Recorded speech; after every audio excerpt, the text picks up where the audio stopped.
Un jour, une vertu. Épisode 8. Être envieux.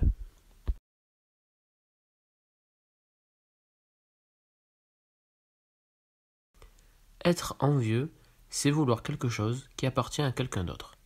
Mais ce n'est pas nécessairement mal de faire preuve d'envie à l'égard de quelque chose qui ne nous appartient pas. L'envie peut être une source de motivation pour s'améliorer. Le prophète ﷺ nous enseigne que l'envie est permise dans deux situations. Quelqu'un à qui Dieu enseigne le Coran et qui le récite jour et nuit, ainsi que quelqu'un qui a beaucoup d'argent et qui le dépense jour et nuit. Imaginez que vous ayez une amie qui économise son argent pour le dépenser dans le bien. L'envier peut vous pousser à agir pareil. Imaginez un ami qui travaille dur et qui réussit tous ses examens. L'envier peut vous donner la force pour vous améliorer. J'envie aussi mes amis qui restent loin de toute source de haram. Ce sont des modèles pour moi et j'essaye d'être comme eux. Tout ceci doit être une source de motivation pour atteindre le niveau de ceux que l'on envie.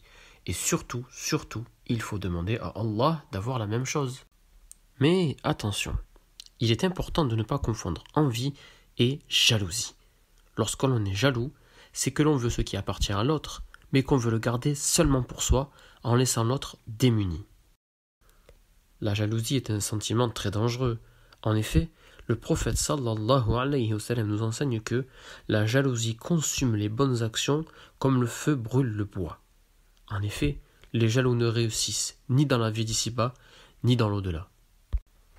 Et nous connaissons tous la première personne à avoir été jalouse.